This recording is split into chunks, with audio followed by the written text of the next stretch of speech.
my friend became very sick. He was stage 4 melanoma, and they gave him 3 to 6 months to live. And they looked at his mouth, and he had a mouthful of mercury fillings. And they flat out said, we're not going to treat you until you get those removed, because our treatments will not be as effective as they could be when your body's being, infested with these mercury toxic fillings day in and day out, 24/7. It was, Zach, the biggest paradigm in my life in terms of as a health professional. I called my dental dealer the next day and said, hey, you got to come here and get all this mercury out of my office. I'm not putting this stuff in patients' mouth ever again. What if I told you that the same mindset that builds championship teams also builds an extraordinary life? The same discipline that drives elite performance to greatness is the discipline that unlocks a longer, stronger, and more resilient future. This is where peak health meets peak performance, where we explore the science of longevity and the mindset of greatness. Because your legacy isn't just what you leave behind, it's what you show up with every single day. This is the Legacy and Longevity Podcast. I'm Zach Dancel, your host. Welcome back to the Legacy and Longevity Podcast. Today's going to be a very interesting, controversial topic. When most people think about dentistry, they think about teeth, cavities, cleanings, and root canals. But dentistry is the only part of healthcare that somehow was convinced the world that it wasn't a part of healthcare at all, right? It exists in this silo, in this, where they have separate schools, there's separate insurance, separate records, and just separate conversations. And when a small group of dentists started saying that the mouth influences things like inflammation, sleep, brain health, heart disease, and just overall longevity, they weren't called pioneers, right? They were considered alternative, woo-woo, or unscientific. So, today's guest has lived through that resistance. Dr. Gene Sambataro is a biological dentist who's been practicing whole body dentistry long before it was popular, profitable, or really accepted. But he's also deeply personal to me. He was my childhood dentist growing up and has been a close family friend. And he's been one of the people who employed my mom for many years, where she worked as one of his dental assistants. So I was able to experience it personally. My mom, obviously was very involved. And today, we're going to talk about why biological dentistry was dismissed for decades. Why dentistry became siloed from the rest of healthcare, and why that separation, may be costing people their health. Right? This isn't anti-dentistry. It's just pro-human, and it's biology. So, Dr. Sam, welcome to the Legacy and Longevity Podcast. Oh, it's great, Zach. Thanks for inviting me. Yes, we do have a history, and who could ever guess that, 30 years later, this would all come back around, just like you've already had one of my daughters on your podcast who's, kind of following the same thought process, mind of the, alternative or whatever you want to call this type of treatment. And yeah, it goes back. Your mom worked for me. You were patients, and looking towards the future, who would have ever guessed that you and I would be sitting here doing a podcast about the diversity between medicine, or I should say, divergence between medicine and dentistry. But yeah, you hit the nail on the head. It's unfortunate, but things are changing. Far from when I first woke up. And I use woke in a different perspective here. We won't go into that politics of that. But yeah, for me, I graduated from dental school in 1980. I was, top of the class. I actually gave the speech at graduation. So, I was top student. I had the world ahead of me, and I was, back in that little practice across the street from where you grew up, doing traditional dentistry, plugging teeth with mercury fillings, doing root canals, fluoride treatments, you name it. I was doing everything that I want to say, brainwashed to do. From the stories that I heard from my mom and just from experiencing it, you've been a true pioneer in the space, right? Where you weren't trying to disrupt the system, right? But you were curious, right? You saw patterns, you noticed it. And then eventually, you realize the system wasn't designed to, truly help the people who, were asking those uncomfortable questions, right? So you kind of getting into it where you're taking us back to the beginning, but where in your career did you start noticing, um, that it didn't make sense, you know, that it wasn't just about teeth? Well, always had an interest in nutrition, so I could see some clear correlations between good nutrition and oral health. Um, but even that wasn't taught in dental school. I think we may have had, one seminar about nutrition. It was more about brushing and flossing, using oral rinses, fluoridated toothpaste, fluoridated water, fluoride treatment. So it was all about not. We weren't talking about the terrain. We were talking about the oral terrain, but not the body terrain. And when you say pioneer, well, I mean, I did start out much earlier than most dentists because I was actually back in 1986. I met let me go back on track. My friend became very sick. He was stage 4 melanoma. This is 1987. And my best friend from grade school and high school. And they gave him 3 to 6 months to live. And, being a stubborn Italian, he said, I'm not going to do that. I'm not going to do chemo. I'm not doing radiation because you're telling me I'm going to die anyway. By the grace of God, he found a place in San Diego. It was called the Livingston Wheeler. I don't think it still exists, but obviously many, many, many alternative clinics now. But he found that one. And interesting, when he walked in the clinic, he said, open your mouth. And they looked at his mouth, and he had a mouthful of mercury fillings. And they flat out said, we're not going to treat you until you get those removed because our treatments will not be as effective as they could be when your body's being, infested with these mercury toxic fillings day in and day out, 24/7. When he told me that, Zach, I was like, that's BS. I mean, come on. I've heard those stories. I don't believe them. And I don't know what, we have these enlightenments in our lifetime, right? And the light bulb went off, and I said, oh my God, what if this is true? What if I'm poisoning my patient? So again, through divine intervention, I found this book called It's All in Your Head by Dr. Hal Huggins, who truly was one of the pioneers. And even he was taught by Weston Price, who was also a pioneer. And his whole story, and we'll talk a little bit about that in terms of nutrition.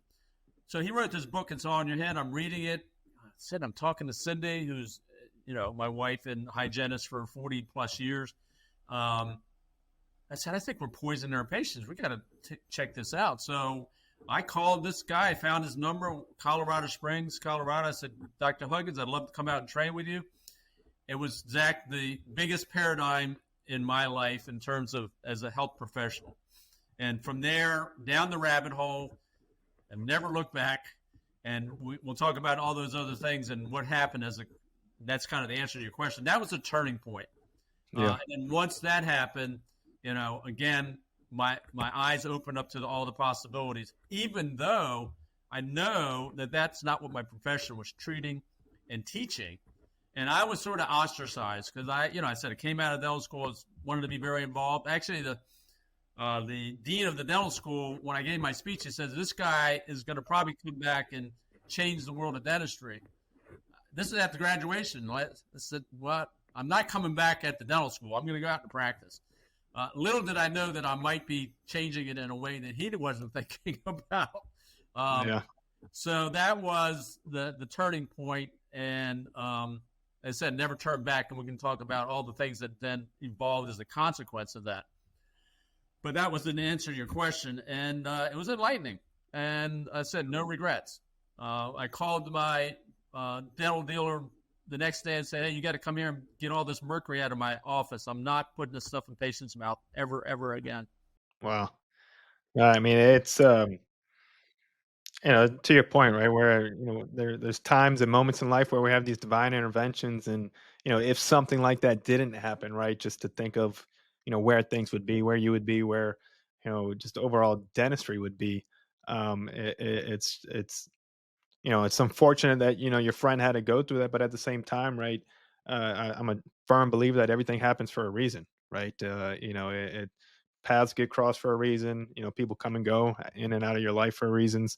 And for instances like that where you have this moment, would you say that's the moment where it clicks, where um, the mouth couldn't possibly be separated from the rest of the body?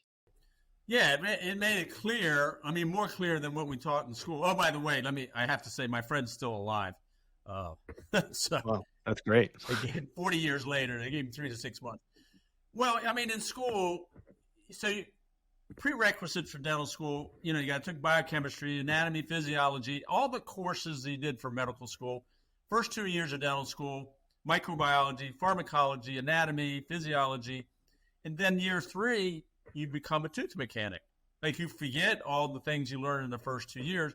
Now we're going to make the perfect filling with amalgam, make it look pretty, shiny, make sure their bite's okay. I mean, so it's all, let's say, mechanical or structural, not looking at the, let's say, connection between that physiologically and biochemically, or even microbiological. That's a word to say 10 times. And we just kind of forget about that. So we become excellent tooth mechanics, but we forget about the rest of the body. And, in reference to what you said earlier, is that where was the disconnect? Well, dentistry started really different from medicine. Most people don't know this, but dentistry was also practiced by what they call barber surgeons. So if you were to ever go to and you go back in history, like the Williamsburg, you go into the wig shop. In the wig shop, the barber surgeon also did your dentistry. So you'll find actual dental instruments in that if you go to Williamsburg downtown and visit the wig shop. So it really had it was like very mechanical, was not really, it should have never been separated. Right. That's why I started calling myself an oral physician, because I believe what should happen is we all go to medical school, and then we pick a specialty, whether it be cardiology, whatever your specialty, but there should be a specialty for oral medicine. And you become that, an ENT, cardiologist, gastroenterologist, oral physician, so that we're practicing not just mechanics. So that was really, again, the turning point. And when I started to realize, wow, there really is a connection. And I have to go back, Zach, in dental school, we had to give patients antibiotics 2 weeks ahead of time to have a cleaning if they had any kind of heart condition, especially congenital heart condition. So we knew right then that bacteria in the mouth could be pushed into the bloodstream and cause what we call endocarditis, and they could die. So, but why did that not connect more clearly? Because we just sort of forgot about that, and the profession just doesn't want to, admit that we are an important part. And the medicine has probably been at fault too, because they haven't really been accepting of us as, it's always, oh, you're not a real doctor, you're a dentist. So, is there a dentist is there a doctor in the house? Well, there's a dentist. Oh, well, he's not a real doctor. So that's kind of the way the public has been taught. Yeah. Why do you think dentistry became siloed from the rest of healthcare in the first place? Well, I think it evolved from that barber surgeon and just evolved into a separate profession. Like podiatry, you don't go to medical school. They have their own school. Chiropractors have their own school. Even optometrists, not an ophthalmologist, but optometrists, separate school. These are all parts of the body that should be part of medicine. And as you well know, when you're experienced now, medicine has become compartmentalized, and that's part of the problem. I've tell this funny story. I had a patient come in and said, I just had my knee operated or did a knee replacement or something. I forget exactly with the orthopedist. And while in the office for a follow-up, she said, ask the doctor, can you take a look at my elbow? I'm having some pain. And he said, I only treat lower appendages. How crazy is that? That's how we have separated and become compartmentalized. When I grew up, Zach, the doctor came to your house, the family doctor, and he treated the whole body. No, I mean, I think you know what, in functional and longevity medicine, what I've seen, and I think what a lot of people are saying is that ultimately silos destroy outcomes, right? The body doesn't care what specialty that you belong to. It only responds to inflammation, oxygen, nutrient, and stress, right?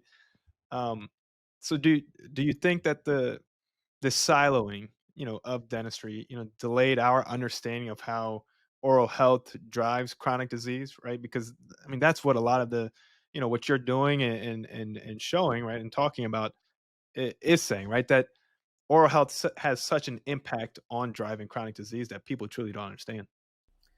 Yeah. So if you look at this sort of bi-directional relationship, like what happens in the mouth affects the body, what happens in the body affects the mouth. So if you have poor nutrition, let's keep it very basic. Poor nutrition, and you develop, decay in your teeth or periodontal disease. We then intervene as dentists. We don't look at, well, what's the root cause? Why is this person getting cavities?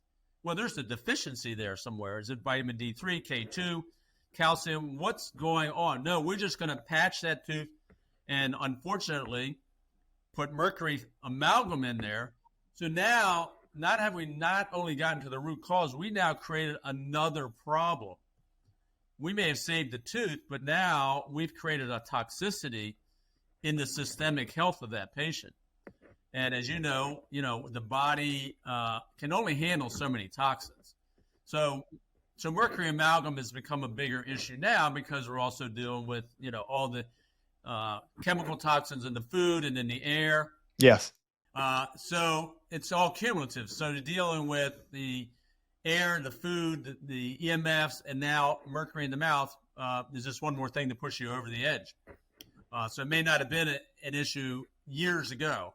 And also, as you well know, some people can methylate properly, so they can detox mercury out of their system.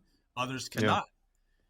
So as a consequence, which started as a cavity, not getting to the root cause, now we plug the teeth. Or if it gets so bad that the decay gets to the root, we do a root canal. Now what we've done is, yes, we've saved the tooth, but we've embalmed this tooth with anaerobic bacteria. So again, going back to that analogy about antibiotics for, having your teeth clean, now we've got a tooth in the mouth that's, releasing certain chemical toxins from bacteria, fungus, parasites, viruses, again, leaching into the body, adding to the overall body burden. So I said that's where the clear bidirectional effect. So we need to treat both sides. We got to figure out, is the root cause a digestive issue, a nutrition issue? And, we also deal we're kind of a specialty, in oral physicians, but we have to then compartmentalize that even further into endodontists, root canal specialists, periodontists, gum specialists, prosthodontists, tooth specialists, oral surgeons, surgical specialists. Where if you look at a biological dentist, we have to look at all that. We got to look at gum health. We got to look at oral microbiome. We got to look at root cause. We got to look at the TMJ. What's happening with the structure? Or what's happening to clenching, grinder teeth. We also are probably the best and foremost to address sleep apnea. So all these issues come under our, I'd say, degree and licensing that most medical people don't understand, that we can have such a great impact on their overall health. I mean, how many physicians really look in the mouth? I mean, they take a tongue blade and they go say, and that's about it. But if you've got chronic disease in there, it's got to be addressed. You say it in some of your speeches and other recordings or videos, right? Is that the mouth is the window to the rest of your body, and it's it should be considered foundational and just as important in healthcare as everything else. And I think you kind of just talked about the difference of biologic dentist versus your fundamental conventional dentistry, where they are compartmentalized. And just how that can be so systemic to disease. So which systemic diseases, are you most commonly tracing back to the oral origins? God, it's a big list. So if you're talking about, say, gum disease, that can lead to or cardiovascular issues, diabetes, high blood pressure, neurocognitive issues. If you're talking sleep apnea, you could say the same thing: cardiovascular disease, diabetes, neurocognitive issues. If you're talking about amalgam, now you're talking about heavy metal toxicity, can affect the gut microbiome, can make you antibiotic resistant. So it goes on and on. And then if we talk about structural, if your bite is off, you've lost teeth, you're clenching your teeth, now you have TMJ problems. So now you have cervical dysplasia, you have upper body tension in your shoulders, all your musculature, and now you have a orthopedic or chiropractic issue to deal with.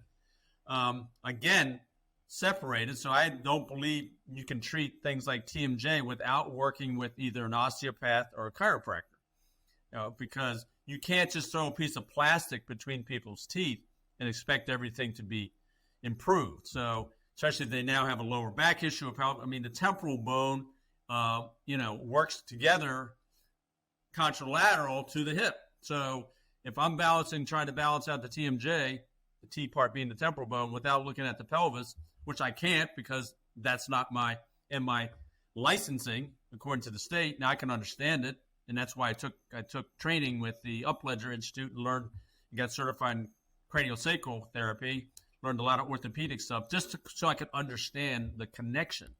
But Zach, that's what we're talking. We got to work together. We just can't do this separately. And you see that also in medicine. Someone goes and has a knee replacement, right? Well, what was the root cause? Now, you're an ex-athlete. Well, not ex, you're still an athlete. Let's say ex-professional athlete. What would they do if someone injured their knee, right? Sometimes they do surgery and set up, well, maybe their hip's off. Now, obviously, you took a blow from a linebacker or something. That's obvious. But Yeah. when you look at chronic knee issues, what's the really underlying cause there? People are like, what's that have to do with the head and neck? Well, if the bite's off, it throws the neck off, throws the temporal bone, throws the craniosacral system off. Now you have a hip issue, and then you end up with a knee problem. Oh, well, you just have a knee problem. Let's just do arthroscopic surgery. And we'll do it over and over again. So the problem that we're dealing with is throughout all of medicine. We need to work together in all the professions. So I think that, as a dentist, and especially a biological dentist, we want to help our patients. And I get a lot of patients who have chronic issues that I can't treat by myself. Unfortunately, they'll come to me kind of in the last ditch. Well, no one else is able to help me. And they're thinking they have these high expectations. If I take their mercury out, if I treat their cavitations, if I take the dead root canals out, and sometimes miraculously you do see improvement. But the ones that do see improvement are probably doing something else, like going to NAVA, doing all the other therapies. But if there's someone who is eating at McDonald's, never exercises, stress-related, never goes outside and gets sun, and they think me taking their mercury fillings out, they're suddenly going to get better. Doesn't work that way. No, I 100% agree, right? And this word longevity and anti-aging, has become such huge topics, these days. I think, it's just instrumental for people to understand that all of this, all the different systems need to truly come together, right? Because our bodies operate as one; they shouldn't be siloed. And if we want any part of true longevity and to help prevent and be proactive, from chronic disease, right? It is doing just that, right? It's looking at the whole body as a single system, understanding that there are different systems in the body, right? But it all affects one another, right? So you were saying, anytime that I had a nagging injury, I was taught early on that most likely it's because wherever that injury is, it's happening because of an overcompensation because of an issue somewhere else, right? Right. So it's how do you like truly assess that, right? It's not because my knee was having pain. But to your point, right, it's because somewhere else is throwing something off. It's not just, putting a band-aid over the symptom like doing surgery on a knee. It's so much further in depth than that, and it's truly getting to the root cause. Yeah, I think you made a good point. We're talking about the difference between chronic versus acute. Obviously, you're playing sports or somehow you break your leg. All right, that leg needs to be set, right? Well, what if you have a fracture and the bone doesn't fuse? What else is going on? Poor nutrition, stress. So there's other things. And that's really the big problem is these chronic ailments, as you just said, there's something else going on if we don't look at the whole body. So if someone, for example, and I could give many, is not sleeping well, one of the things that they'll do with an compromised airway is clench their teeth in an attempt as they go into this fight or flight, sympathetic overdrive. They clench their teeth to try to open their airway. That then causes TMJ issues. Then, as you said, overcompensation. Now they have cervical issues. And that leads to then lower back issue or knee issues. If we just address the sleep apnea, and not, again, just throwing a piece of plastic between your teeth, because that's what a lot of dentists do. Oh, you grind your teeth. Well, we want to save your teeth, so put this piece of plastic in. Do you know that sometimes when you put that piece of plastic, the airway actually gets worse because now we have this bulk of material in there? Again, did we address the symptom, grinding, or did we address the cause, which is sleep apnea? And then we can go into all reasons why someone might have sleep apnea. It can be structural, and I'm talking about structural sleep apnea, not someone who has nasal congestion, not someone who's extremely overweight, not someone who has neurocognitive issues. Not talking about insomnia. I'm talking about a structural issue that is related to most likely a narrow jaw. And we can go back. I mentioned Weston Price. He talked about this early on in his book about nutrition and physical degeneration. If infants aren't breastfed up to about 18 months, you don't get the proper jaw development. So you have narrow jaws. That affects the airway, affects the tongue posture. So now we have myofunctional issues. We have soft tissue issues. And we're trying to correct this by putting braces on people's teeth because their teeth are crowded. Well, their teeth are crowded because the jaw's too small, and the jaw's too small, which is causing an airway issue. So, this is really doing investigative work as to what is the true root cause. And it's as you know, Zay, it's complicated. Amen. It's not like going to have your car repaired. Okay, well, we do this fancy, everything now is done electronically. Well, you got to, there's a problem with your fuel injector, a problem with your carburetor. We'll just replace the carburetor. You're good. Our body doesn't work that way. No. Every part is related to another part. So that's how dentistry can become more integral even at an early age. So if we can take a 3 or 4-year-old who's mouth breathing, who's clenching their teeth, who's having emotional issues, and not sleeping, we can intervene at a very early age. And I don't know what other profession can do that. Now, an ENT will say, oh, their tonsils enlarged, let's just take them out. Well, the reason their tonsils may be enlarged is because they're mouth breathing, causing airflow into the back of the throat, causing them to be swollen. Or they have a food allergy or food intolerance, which is more common. Whether that's gluten or dairy, soy, any of these things could be causing allergic reaction, causing the tonsils to be swollen, and then going the other way around and cause them to breathe through their mouth because they can't get air through their nose. But, we're going to just take their tonsils and adenoids out. Have we really helped that patient? No, we haven't. So I think that's a part of medicine that really needs to be addressed. What can we do so they don't get to the point where they need major medical intervention by treating things at an early age? Because when you talk about longevity, if you're starting out already behind the 8 ball as an infant, and we're seeing this more infant and childhood and teenage mortalities that we didn't see. When I grew up, I didn't know one kid that had cancer, that had autism, ADHD, peanut allergies, that was unheard of. I mean, that was just never, I mean, we couldn't have a peanut allergy because, we all had to eat Jif peanut butter, right? Yeah. Little did we know how toxic that was, but that's another story. But anyway, we didn't develop peanut allergies. So what's going on?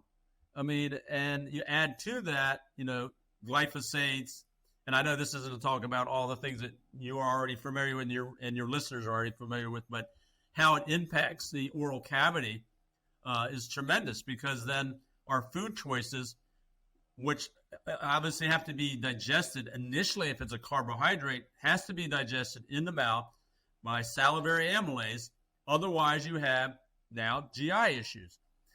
And if you already have GI issues, maybe you have a HCl deficiency or whatever, oral microbiome dysfunction, now you have an oral microbiome. So why are we talking only about the brain-gut connection? What about the mouth-gut-brain issue? Because it starts in there. And to add to that, you turn on the TV and they talk about using mouthwash, right?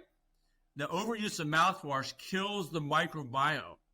And the first thing that you're going to notice when you destroy the oral microbiome, just as if you can't breathe through your nose, you breathe through your mouth, is we reduce nitric oxide production. So why is there a cardiovascular issue? Because now you're not getting nitric oxide, which is a vasodilator.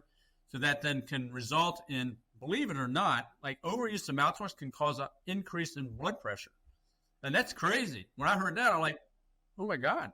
So even though, Zach, I've been looking at this for 40 some years, I'm still amazed at the things that come out. You never, ever stop learning. Because I never thought about that early on. Use mouthwash. But now overuse of it kills the oral microbiome, reduces nitric oxide, and then it has systemic issues. So once again, we're not helping people by doing the things that we think are good for them. And I think, that's the part that people need to get more comfortable with, as well as, providers, is that, just healthcare in general, not just the medicine, not just dentistry,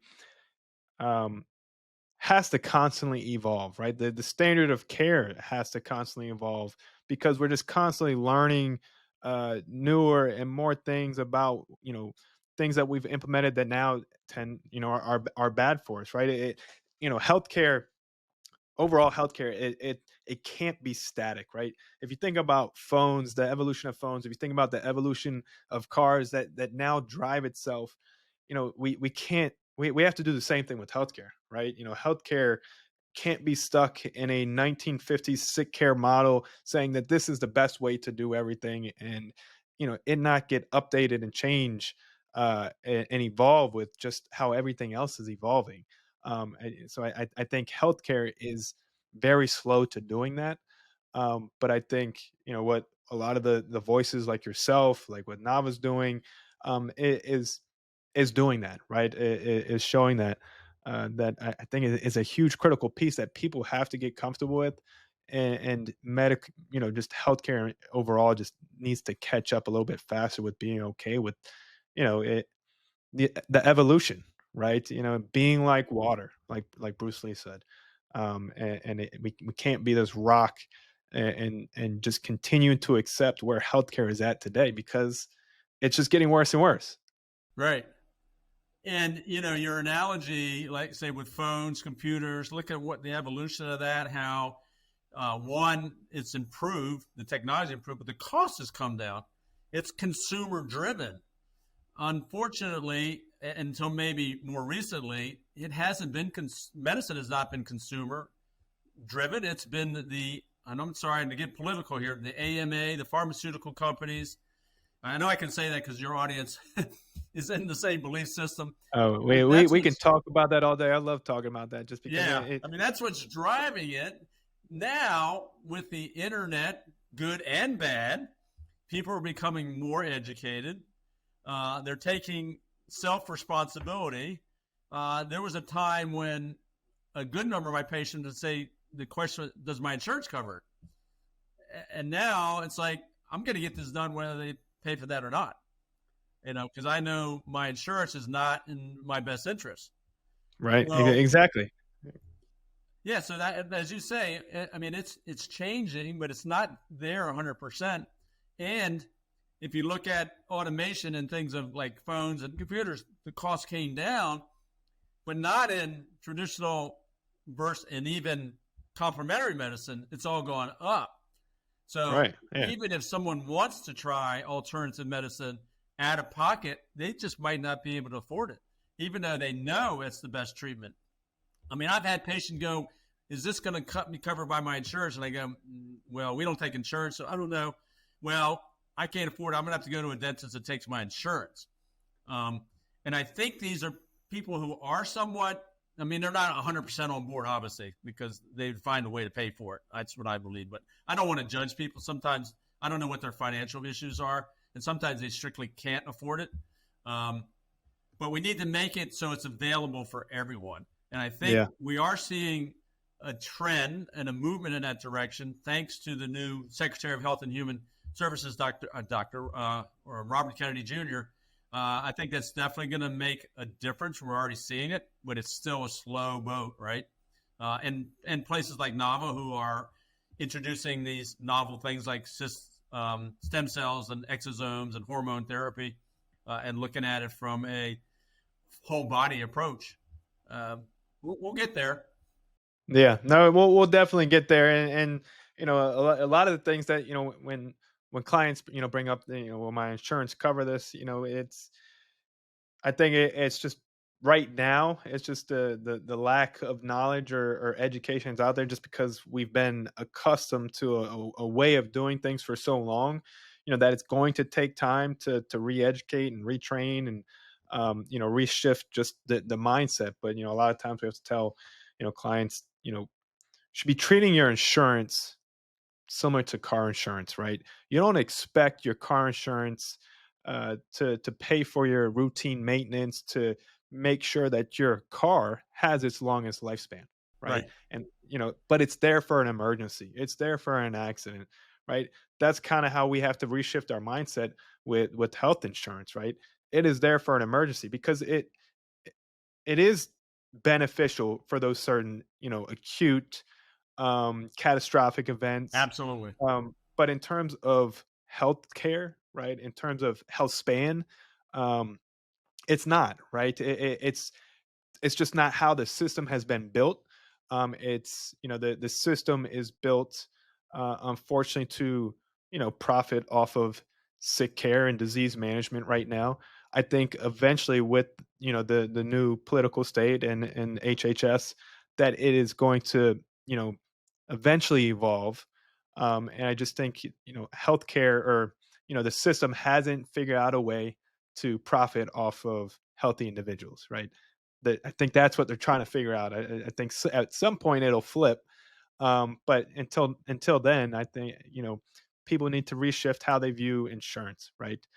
It is there for an emergency, but it is not there to make you as healthy as possible, and that's why people need to seek other alternatives and be okay with paying out of pocket, right? Because nothing is more expensive than illness, right? And not just monetarily, right? Your time, right? Your quality of life, the just the impact that it has on the friends and family and the loved ones around you. I mean, there is nothing that is more costly than being sick or being ill and disease. So, a lot of the times when people say, "Oh, that's too expensive," I kind of have to, help shift that mindset that no, it's not. Like there is nothing, there's no greater investment than your health, right?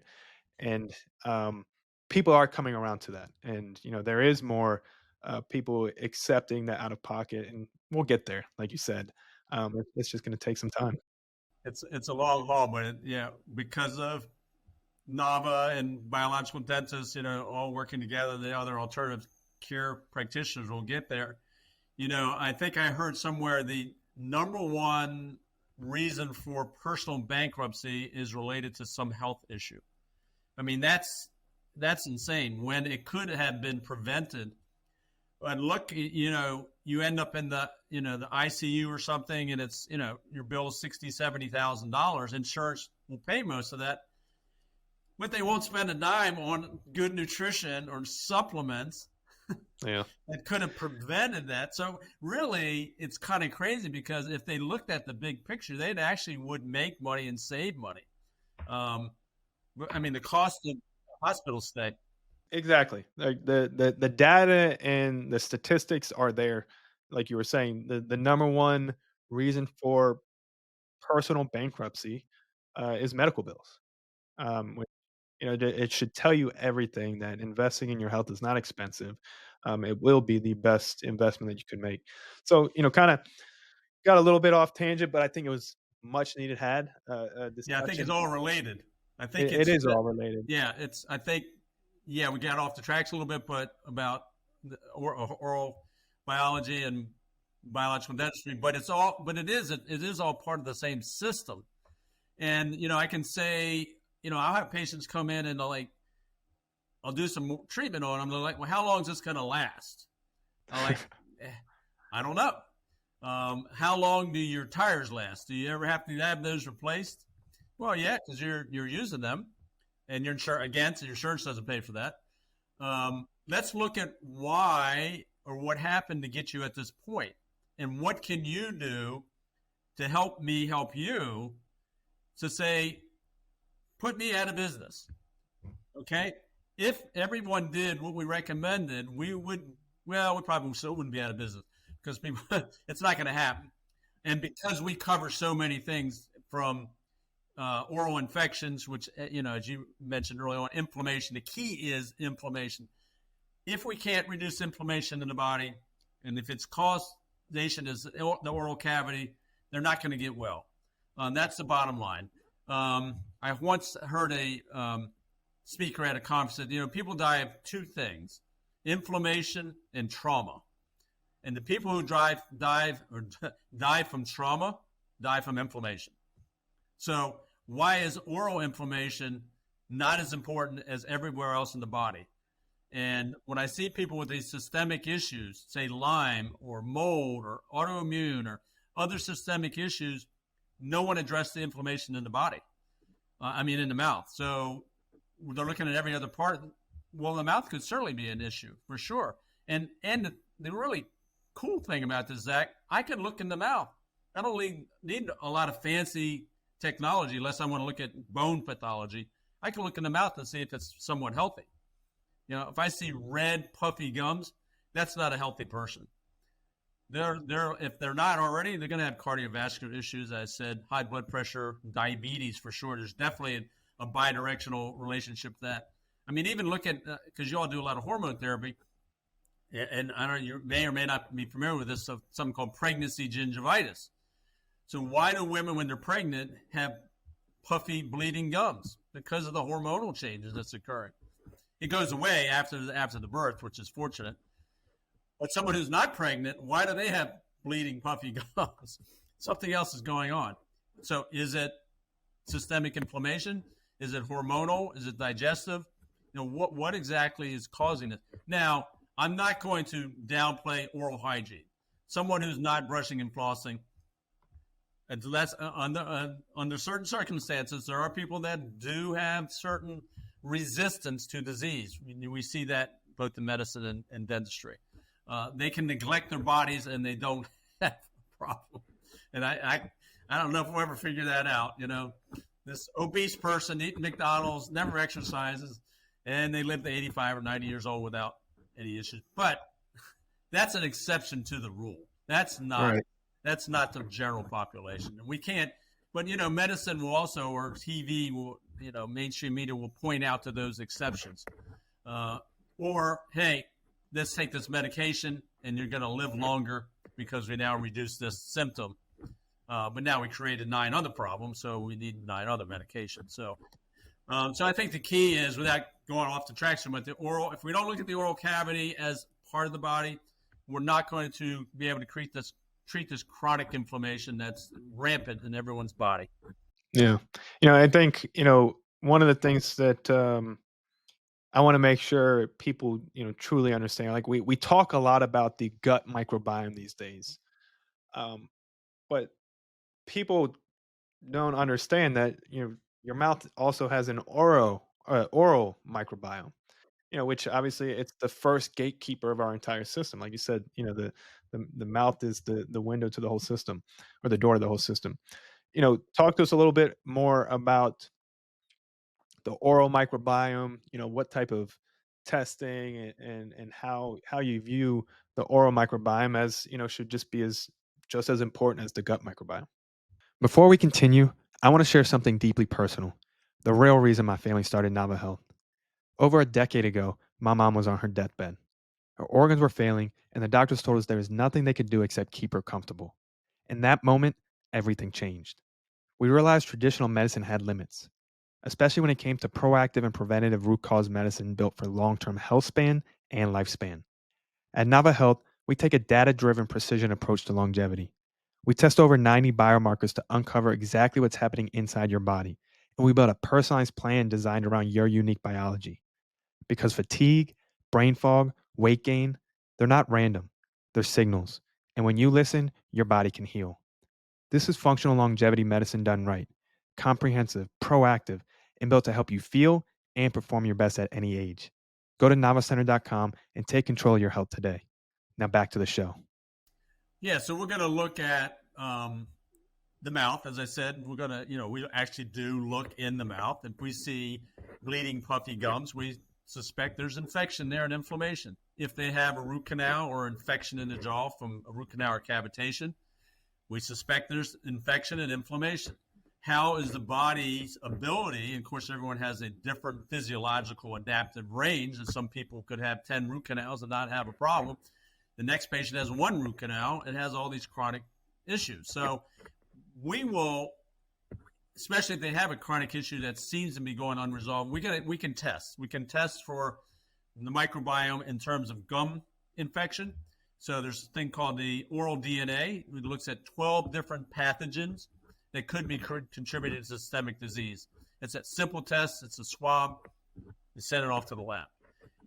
Then there's another test called the dental DNA. So when we remove a root canal, or even before we remove a root canal, we can test it. Similar, or we can test the root canal once it's extracted, send the extracted tooth into the same lab.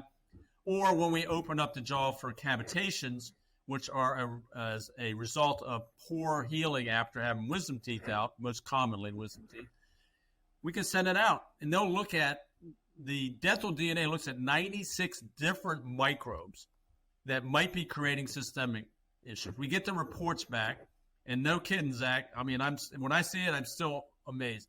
Botulism, gangrene, E. coli.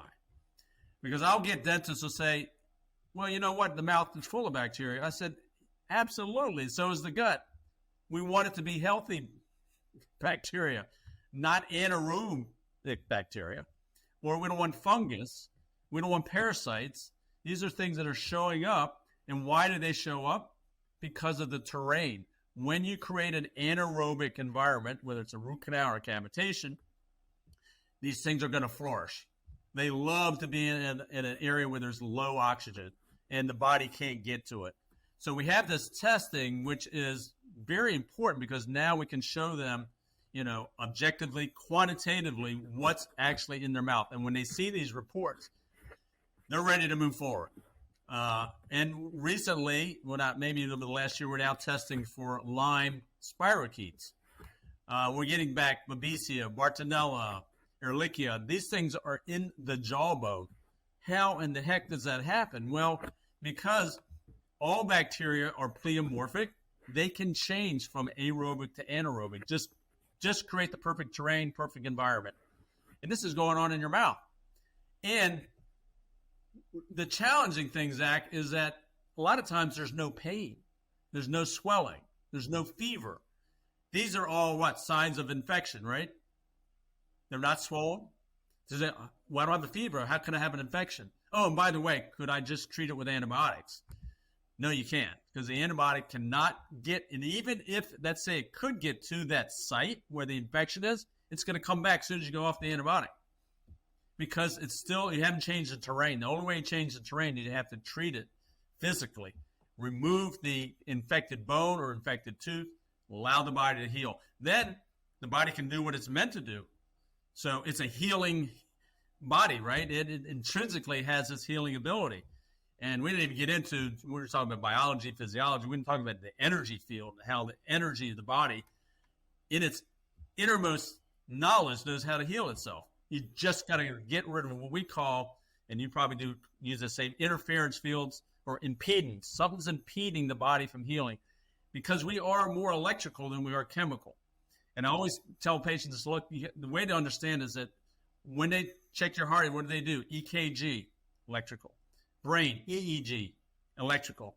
Muscle, EMG, electrical. So we're testing, we do all these electrical tests, and then we want to say our body's chemical by giving you chemicals to treat something. So that's a whole nother podcast. Yeah, no.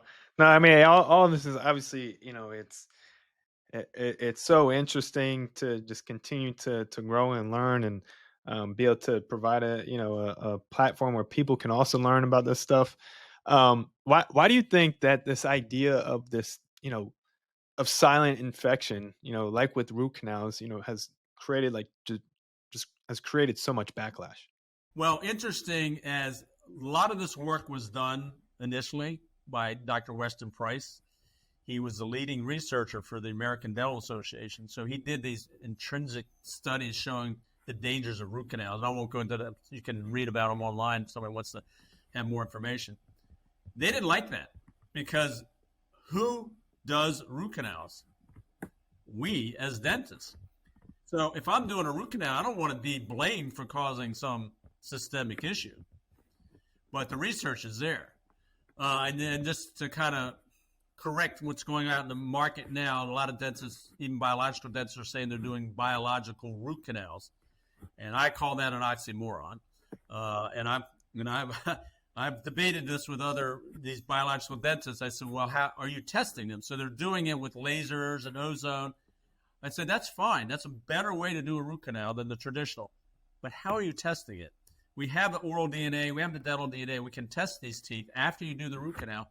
Oh, well, those are kind of expensive. I don't think patients want to spend that. I said, well, you have no proof that it's not affecting them. So that's one issue. And then cavitations are generally because of an extracted tooth that wasn't healing properly. Again, who extracted the tooth? Dentists. But if you go back in the dental literature, in the 1800s, they talked about cavitations. And in the early 1900s, G.B. Black, who was the father of modern dentistry at that time, talked about cavitations. And then suddenly, in the oral pathology books, dental pathology books, it disappeared. The chapter about cavitations disappeared. So we don't want to blame ourselves. It's cognitive dissonance. I mean, it's just like if I did mercury fillings now in 46 years of practice, I'm going to feel really bad if you tell me I've been poisoning people. I don't want to know that. So I can easily find evidence, research, whatever, to support that they're safe.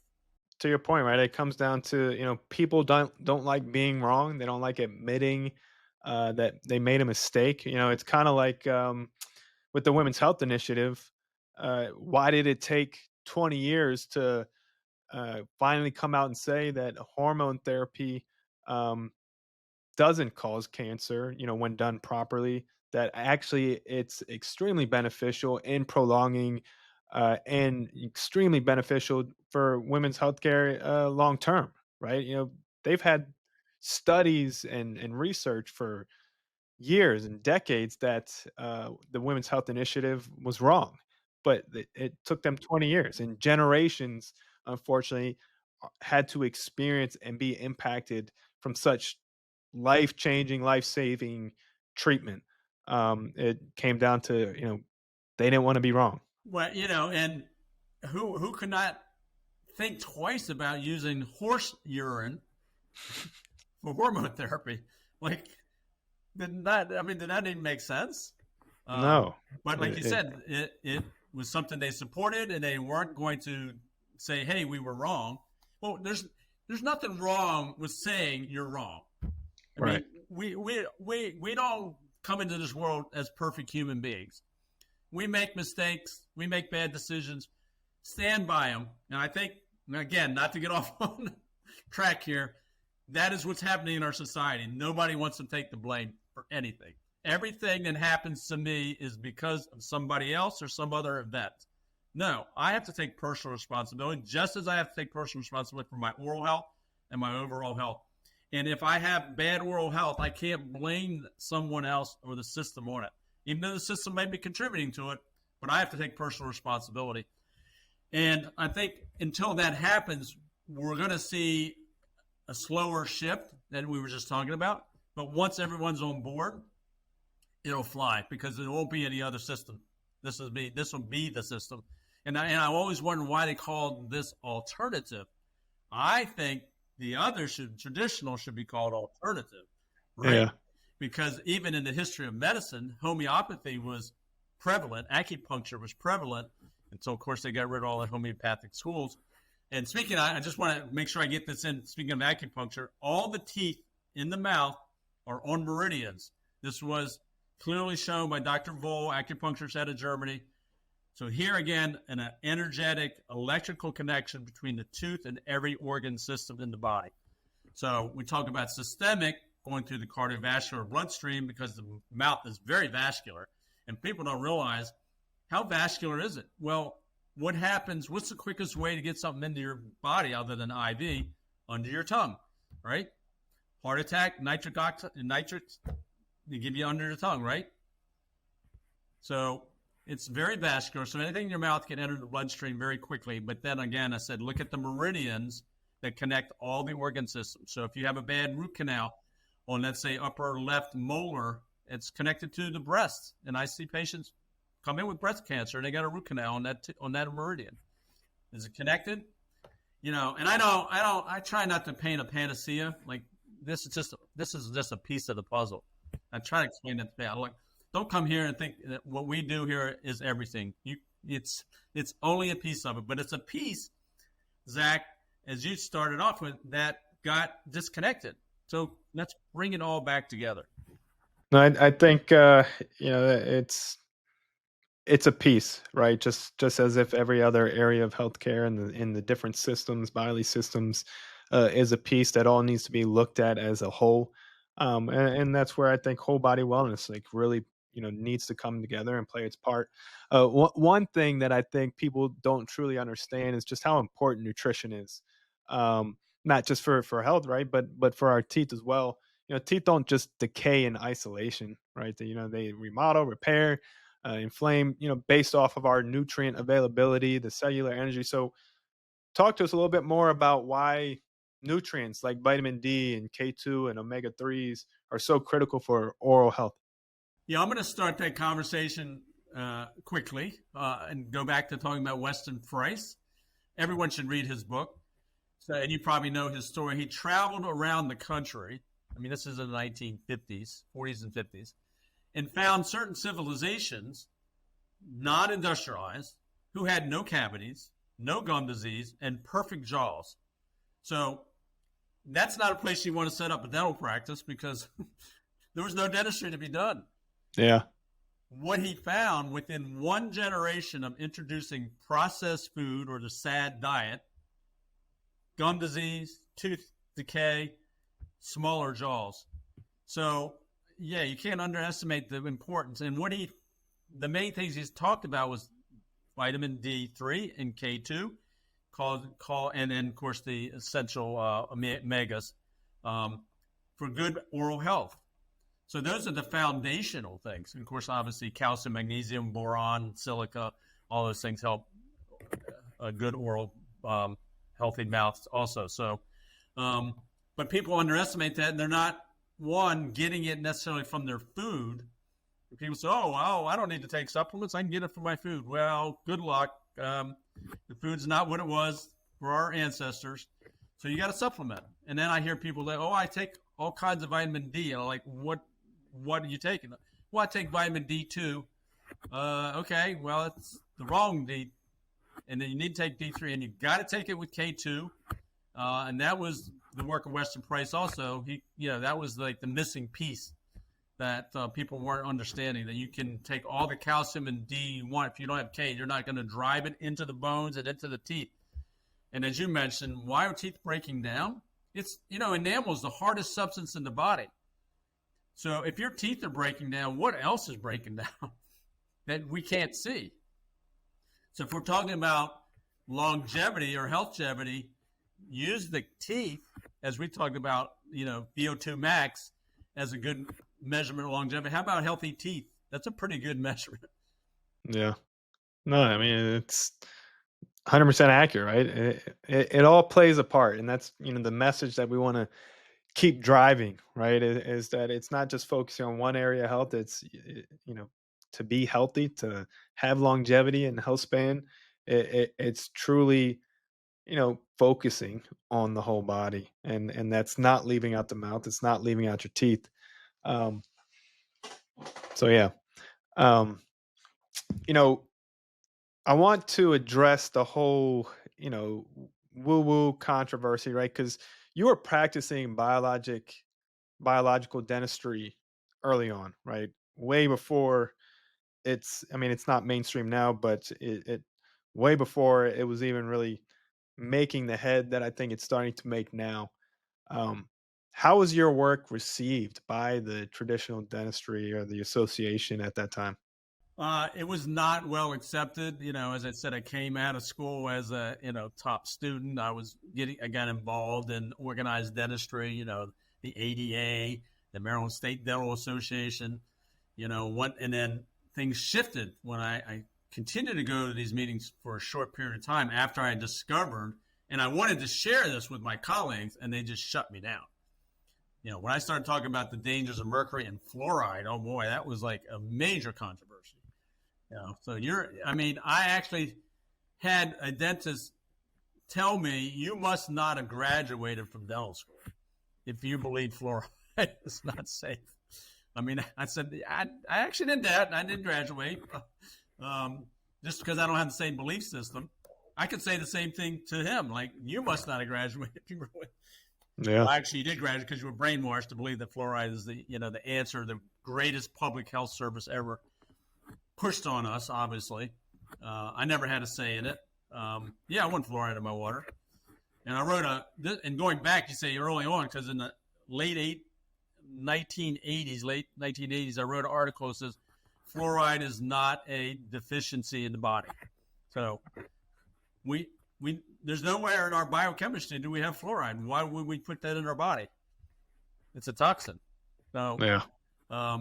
And they fight it so hard, Zach. Now they actually came out with an article this week saying that fluoride given to teenagers improves cognitive performance. I'm like, what? I haven't read the whole study because I know there's some flaws in there, obviously. Yeah.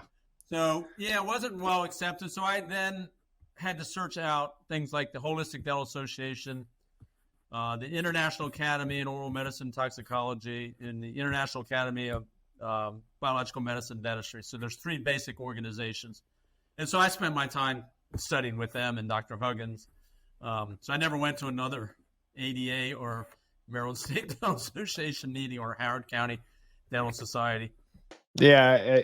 Just over the years, speaking to my mom and just about some of the stories of what you had to go through for doing things when you guys early on were testing for for mercury, and had the disbelief about, or just the problems of having amalgams fillings. Just it just amazes me. Just I'm happy that obviously we're where we're at today versus then, but just the having to overcome some of those obstacles that you did, and stay true to who you are and the path, and the progress that you've been able to help make in biological dentistry has been massive, right? You've, like I said, you've been a pioneer and an early adopter into some of these technologies, right, that were also considered fringe early on, like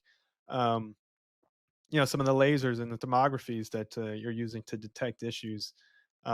It's just been, you know it, great to see, right, that we're making progress. But it's a shame that you had to go through that. With that in mind, kind of off the oral um, changes or paradigm shift, I purchased a red light, we call it a low level laser therapy in the early 90s. On the back of the device, it said for veterinary use only. So I thought, well, if it's good for horses and other animals, it's probably good for humans. Now, come forward, 2025, everyone has a red light in their house, in their car, at their office. I mean, photo now called photobiomodulation. Sounds more technical. So I've always had this kind of open mind, and I would suggest this to everyone, including obviously your listeners. Keep an open mind. If something doesn't make sense, research it. Don't just jump into it because some guru is recommending it. And Zach, as you know, there are way too many gurus out there now. And you could be bouncing off the wall, going down every rabbit hole there is. What resonates with you? What makes sense to you? And hopefully this information about the oral cavity makes sense to people. So question your dentist. And if they're offended that you're questioning, maybe look elsewhere. As you said, there are more and more now. I mean, the fact that some of them still think mercury is okay, it's been taken out everywhere in our environment. There's not in thermometers anymore, sphygmomanometers. When I grew up, we had something called methylate and mercurochrome. You put on cuts. Mercury used to have mercury in, eye drops. Everywhere else, but it's safe in the mouth. And interesting, 60 Minutes interviewed in the 90s the clinical director for the ADA about the safety of mercury. And he said, once it's put in the mouth, it's locked into the filling and is not released. Maury Sayers then said, so what happens when you take the mercury filling out, when you drill it out? What do you do with it? Oh, we have to put it in a container called toxic waste.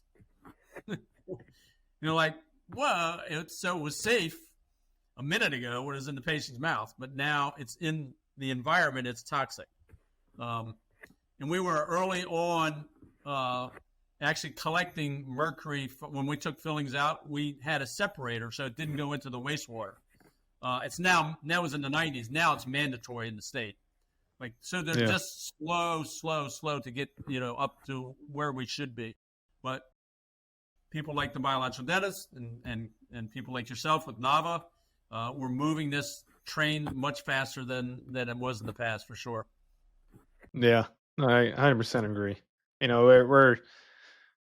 We're watching medicine move towards, prevention, personalization, and really systems biology. Do you feel or do you believe that dentistry is finally being pulled back into the larger healthcare ecosystem?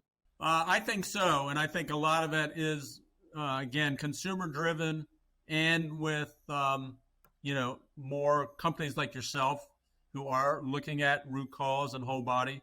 I think the traditional medical community and physicians are still not looking at the oral cavity. They know really very little about the oral cavity. And they don't see the connection. And part of that is they don't see the connection between any parts of the body. They're treating one part. But it is moving forward, and there are more biological dentists out there, and there is more training. My only concern or fear, not even a fear, just concern, is that it's become a buzzword. And I fear some dentists are using it as a marketing thing to get patients. And when I look at their websites and they go, they're not really biological. And in terms of my definition, and I don't want to judge, but when they're still doing fluoride and root canal, as I said, I would not say they're truly holistic or biological. They might be doing things a little better, but we as a profession have not really organized in that manner. It's like a small percentage over here doing holistic biological, and then the other, say 90%, doing what they learned in dental school and have not changed. So, and most of that dentistry is still perfecting mechanical processes, how to do a better filling, how to use a better material, a longer lasting material, taking teeth out and putting implants in, things that weren't available earlier in my career. So Yeah. Well, I'm super excited about what the future holds for finally recognizing dentistry for uh, what it should and the importance that it plays in just overall health and wellness. I'm excited to continue the work that we have done together and will continue to do, and just continue to be a voice to continue to spread this message, right? Because it's needed. It's like I said, it's part of the reason why I started the platform, is to offer a platform to bring more voices to the space. We can go further together than we can alone. So I think I'm just super excited. So well, thanks for this opportunity. yeah, no, of course. But before we close out, just a few questions that we'll just run through that I like asking everybody. Just get some words of wisdom from them, and so the first one would be, what would you say is the best advice that you have ever heard or received? Well, I did kind of mention it, and I said it's sort of a, met the gurus. I said, be your own guru. Have faith in yourself. Have faith that you can educate yourself. And I'm not saying alone, as you said, together. Use the right resources, right? Um, and I always remember your dad saying, you know what, the key to success is finding the right people, because you can't do and know everything. And that should be the same in the health space. But if Yeah. you're following one guru, and I'm thinking one of the guests on my daughter's podcast, the Biohacker Bays, the guy said the answer to all health concerns is a deficiency in progesterone. I'm like, all health? Well, I mean, he was so definitive and say he didn't say it was one of the issues. It was like the issue. Like, so if you believe that, you're going to get off on the wrong track. So I think be your own guru. Have faith in yourself. We're intelligent beings. We know how to educate ourselves. If that's not possible, find a family member who can be that advocate for you. If you're at a point where you can't think straight or your health is so bad, find a personal family advocate before you go out and reach out to some, let's say, guru, because in the medical field, everyone has their own idea of Zach, even in the hormone replacement, how different. Do I use pellets? Do I inject? Do I use dermal? I mean, it's like all over the place. It really is all over the place. It's become such a buzz right now that, like, a lot of people are just doing it because they see the opportunity for some additional, revenue, but they don't truly know how to optimize and personalize hormone therapy. Now, I'm a hardcore believer that hormone therapy is foundational for longevity when done right, done properly, with the right guidance. Um, but I see so many people out there that they're just doing it wrong. They're doing it because they see an opportunity, and constantly we get people every day coming in that are just kind of jacked up because they went to one of those people. They had great marketing, they saw them online, and they showed themselves as gurus, right? But really, when it came down to it, at the end of the day, this is still medicine, right? It is still healthcare that is super complex, and it's very needs to be treated individualized, right? Because everyone is different. Everyone's ranges, or what you would consider optimal ranges, are different from person to person. Now, yes, you can have a guide of what could be considered optimal, but what's optimal for you is going to be different than for me, for my dad, for whoever it is.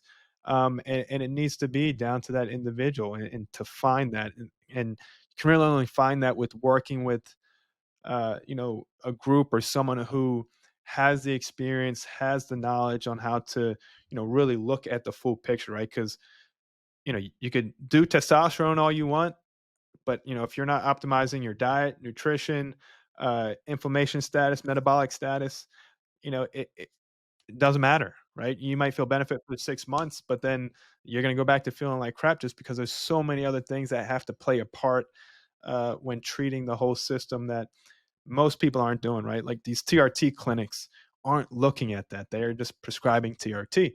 And for some people that might work, but for a majority of people who really want to, you know, focus on their healthcare and optimize their healthcare and have longevity, um, most of these places don't know how to do it. Yeah, so I would say, don't look for the magic bullet, and also including gurus, influencers, social media influencers. Yeah, Be careful. yeah. No, it's yeah. There are some good ones, right? And um, you know, they are very, they've educated themselves to be considered gurus, regardless of their background or the title status that they have. In my lens, I'm not too worried about titles when it comes to just who can speak on things, but it needs to be someone who is very well educated, who knows the space, has done his research.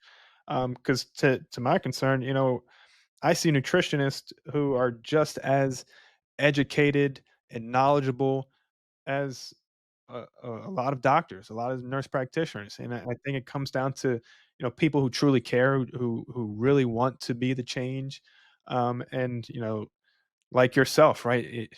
You didn't just stick to the mouth, right? You look at the full body, right? And you should be able to do that, right? Because it plays a much bigger part in the larger scale of things when it comes down to healthcare. Absolutely. So the last question I have for you before we sign out is: when it's all said and done, what would you want your legacy to be remembered by? Yeah, that's kind of all encompassing question. I would say I want to be remembered as one who kind of rocked the boat, questioned things, was not did not live by fear.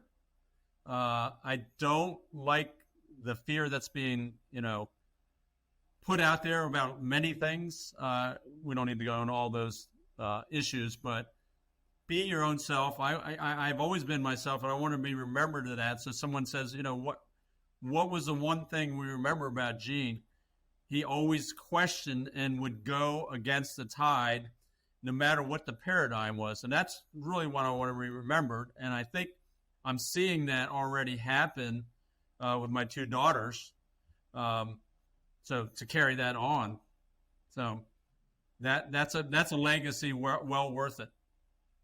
No, I think it's I talk to my team all the time about Nava is and place like your people like yourself, where there's these few individuals who I would consider moral mavericks, right? Someone who refuses to follow the crowd, when the crowd is wrong. Like they just hold higher standards, even when no one else does.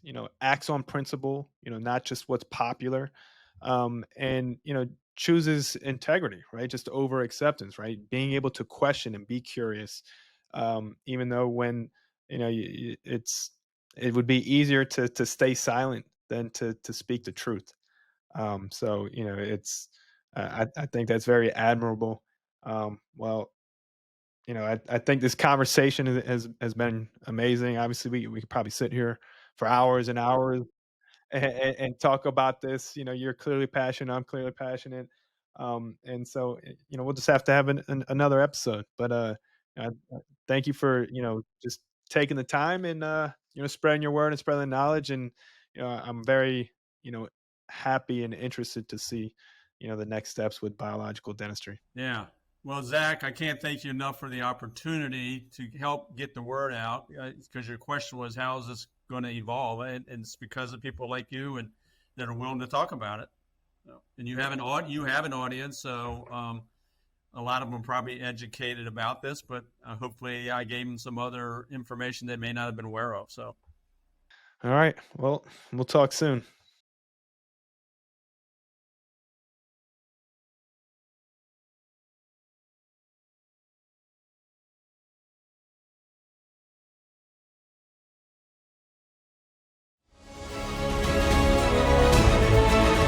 If today's conversation sparked something in you, here's what I want you to do right now. Pick one strategy, one insight, one small action you heard today, and commit to it this week. Excellence isn't built in moments. It's built in the daily decisions that compound over time. Remember, you're not just building a healthier body or a more successful career. You're building a legacy that will outlast you. And that starts with the standards you set today. Thanks for listening to the Legacy and Longevity Podcast. If this episode was valuable, first subscribe so you never miss an episode. Then leave us a review to help more people find these conversations. And finally, share it with someone who you think needs to hear it. Until next Tuesday, keep raising the bar, keep pushing your limits, and keep stacking days. I'm Zach Dancel. Your legacy starts now.